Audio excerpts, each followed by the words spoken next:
الحمد لله وكفى وسلام على عباده الذين اصطفى اما بعد فاعوذ بالله من الشيطان الرجيم بسم الله الرحمن الرحيم امن خلق السماوات والارض وانزل لكم من السماء ماء صدق اللہ العظیم۔ 19ویں پارے کی آخری آیت کے اندر اللہ تعالیٰ نے ایک سوال کیا، اللہ خیر اما یشرکون، کیا اللہ بہتر یا وہ جن کو یہ لوگ شریک ٹھہراتے ہیں۔ 20ویں پارے کے آغاز کے اندر اللہ تعالیٰ نے اپنا تعارف پیش کیا، اپنی وحدانیت اور قدرت پر دلائل پیش کیے۔ 5 مرتبہ سوالیہ انداز کے اندر پوچھا، کس نے زمین اور آسمان کو پیدا کیا، کس نے آسمانوں سے پانی برسایا، پھر اس سے پھلوں کو، پودوں کو، میووں کو، فصلوں کو، کھیتیوں کو کس نے اگایا، اور پھر زمین کے اندر پہاڑوں کا نظام کس نے رکھا، نہروں کی جال کس نے بچھائی، کون ہے مصیبت کے وقت اس کی مصیبت کو دور کرتا ہے، کون ہے پریشانیوں کو دور کرتا ہے۔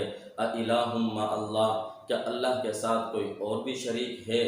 یقیناً اللہ کے ساتھ کوئی اور شریک نہیں ہے۔ وَإِذَا وَقَعَ الْقَوْلُ عَلَيْهِمْ أَخْرَجْنَا لَهُمْ دَابَّةً مِّنَ الْأَرْضِ، قیامت کی نشانیوں میں سے ایک اہم ترین نشانی، زمین سے ایک جانور نکلے گا، ایمان والوں کو چہروں کو ستاروں کی طرح روشن کرے گا اور کافروں کے چہروں پر کفر کی مہر لگا دے گا۔ وَيَوْمَ يُنفَخُ فِي الصُّورِ فَفَزِعَ مَن فِي السَّمَاوَاتِ وَمَن فِي الْأَرْضِ، 3 سور پھونکے جائیں گے۔ پہلا سور پھونکا جائے گا، سب زمین اور آسمان تمام مخلوقات پر گھبراہٹ طاری ہو جائے گی۔ دوسرا سور پھونکا جائے گا، سب بے ہوش ہو جائیں گے، مر جائیں گے۔ تیسرا سور پھونکا جائے گا، دوبارہ سب لوگ زندہ ہو جائیں گے، حساب کتاب شروع کیا جائے گا۔ سورۃ القصص 88 آیات 9 رکوع پر مشتمل ہے۔ طاسیم میم تلک آیات الکتاب المبین، اس آیت کے اندر قرآن کریم کی حقانیت کو بیان کیا گیا۔ نتلو علیک من نبأ موسیٰ وفرعون بالحق لقوم یؤمنون، حضرت موسیٰ علیہ السلام کا واقعہ بیان کیا جا رہا ہے، بچپن کا واقعہ۔ ایک نجومی نے فرعون کو کہا کہ ایک بچہ بنی اسرائیل میں پیدا ہوگا جو تیری سلطنت، تیری بادشاہت کو ختم کر دے گا۔ فرعون نے کہا سب بچوں کو قتل کیا جائے، جتنے بچے پیدا ہوں سب کو ذبح کر دیا جائے۔ چنانچہ سب بچوں کو ذبح کیا جانے لگا۔ اللہ تعالیٰ نے حضرت موسیٰ علیہ السلام کو پیدا کیا۔ وَأَوْحَيْنَا إِلَىٰ أُمِّ مُوسَىٰ أَنْ أَرْضِعِيهِ، حضرت موسیٰ علیہ السلام کی والدہ کے دل میں یہ بات ڈالی، تو اس کو دودھ پلاتی رہے، جب تجھے خوف ہو پکڑے جانے کا، بچے کو صندوق میں ڈال کر دریا کے حوالے کر دینا۔ حضرت موسیٰ علیہ السلام کی والدہ نے دریا میں ڈال دیا۔ یہ صندوق چلتے چلتے فرعون کے محل تک پہنچا۔ اللہ تعالیٰ نے فرعون کے محل کے اندر رہ کر حضرت موسیٰ علیہ السلام کی پرورش کرائی۔ جب دودھ پلانے کی باری آئی تو اللہ تعالیٰ نے واپس حضرت موسیٰ علیہ السلام کو والدہ تک پہنچایا۔ ایسی تدبیریں اختیار کیں کہ کسی کو پتہ بھی نہ چلا۔ دودھ بھی اپنی والدہ کا پیتے تھے، اور پرورش فرعون کے گھر کے اندر ہوئی۔ جوان ہو گئے۔ وَدَخَلَ الْمَدِينَةَ عَلَىٰ حِينِ غَفْلَةٍ مِّنْ أَهْلِهَا، راستے میں دیکھا ایک دن 2 آدمی آپس میں جھگڑا کر رہے ہیں۔ ایک کا تعلق بنی اسرائیل سے ہے، دوسرے کا تعلق قبطی یعنی فرعونیوں میں سے ہے۔ تو بنی اسرائیل والے نے آواز لگائی، میری مدد کرو۔ حضرت موسیٰ علیہ السلام نے مدد کے لیے جب آگے بڑھے، قبطی کو روکا، رک نہیں رہا تھا۔ حضرت موسیٰ علیہ السلام نے اس کو چھڑانے کے لیے موقع مارا تو وہ وہیں پر ہی مر گیا۔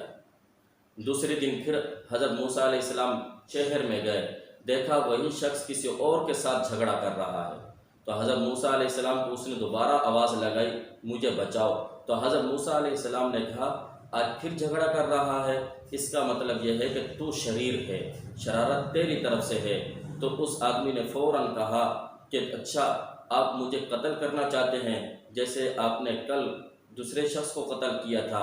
اس طرح حضرت موسیٰ علیہ السلام کے قتل کا واقعہ لوگوں میں مشہور ہو گیا۔ فرعون کو پتہ چلا، کہا کہ جاؤ پکڑو حضرت موسیٰ علیہ السلام کو۔ وَجَاءَ رَجُلٌ مِّنْ أَقْصَى الْمَدِينَةِ يَسْعَىٰ، حضرت موسیٰ علیہ السلام کا ایک خرخواہ دوڑا ہوا آیا۔ موسیٰ علیہ السلام کو کہا آپ کو قتل کرنے کے احکامات جاری ہو چکے ہیں، لہٰذا آپ یہاں سے چلے جائیں۔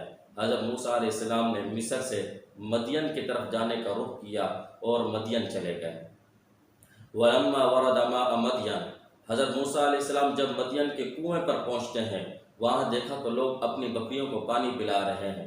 دو لڑکیاں جو دور کھڑی ہیں، حضرت موسیٰ علیہ السلام نے ان دونوں لڑکیوں کے بکریوں کو پانی پلایا، وہ چلی گئیں۔ حضرت شعیب علیہ السلام کی بیٹیاں تھیں، جا کر بتایا ایک شخص ہے، مسافر ہے، امانت دار ہے، طاقتور ہے، اگر آپ ان کو اپنے پاس مزدوری پر رکھ لیں تو یہ بہتر فیصلہ ہوگا۔ حضرت شعیب علیہ السلام نے ان دو میں سے ایک لڑکی کو بھیجا، جاؤ حضرت موسیٰ علیہ السلام کو بلا کر لے کر آؤ۔